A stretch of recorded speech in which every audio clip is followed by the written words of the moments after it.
Get ready for the dictation in 3, 2, 1, start.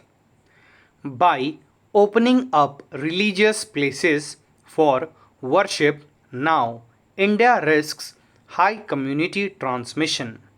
Some things are better kept for later during a pandemic, and public worship is certainly one of them.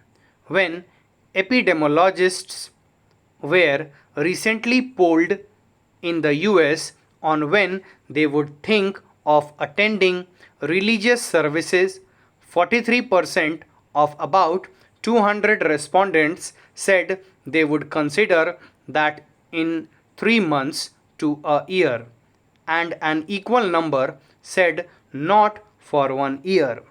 Their caution on mass religious gatherings, which do not lend themselves to physical distancing and have a history of amplifying the COVID 19 pandemic in more than one country, should sober down governments that are keen to open religious places early in the unlock phase. Even with online registration, e passes, distance marking, and use of personal protective equipment by staff, gatherings in confined spaces go against the grain of infection prevention principles. It is heartening that some temple boards, churches, and Islamic religious bodies have wisely decided to remain closed.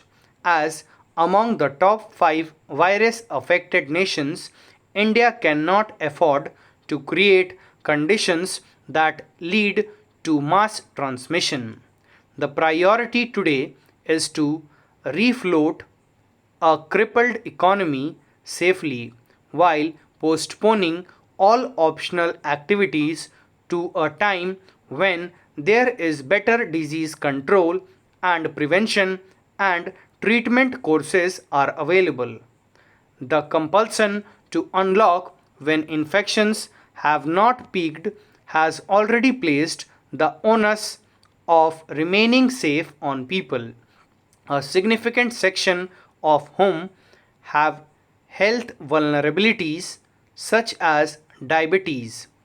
Going by ICMR linked studies, the disease burden for diabetes alone has grown 80% since 1990, highlighting the enormous risk of virus exposure.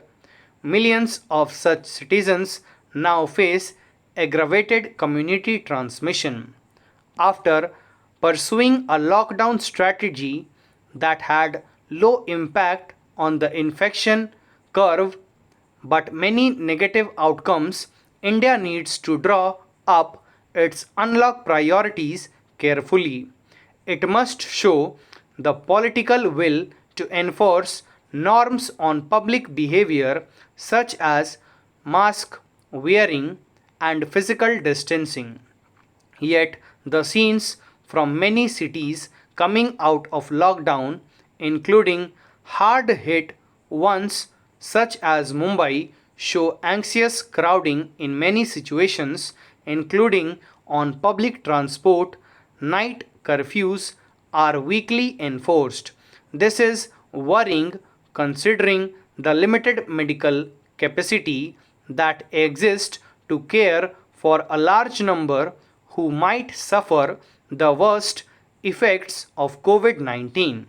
Getting unlocking wrong could mean an explosion of cases, which WHO has warned remains a possibility in India, Pakistan, and Bangladesh. National policy should not put the cart before the horse by prioritizing activities such as worship at public places.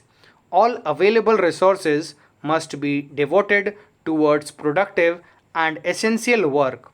The center has to also explain what it is doing to assess the prevalence of infection at the community level at a suitable scale, which is crucial to identify focus areas and decide the course of further unlock phases. Stop. Thank you.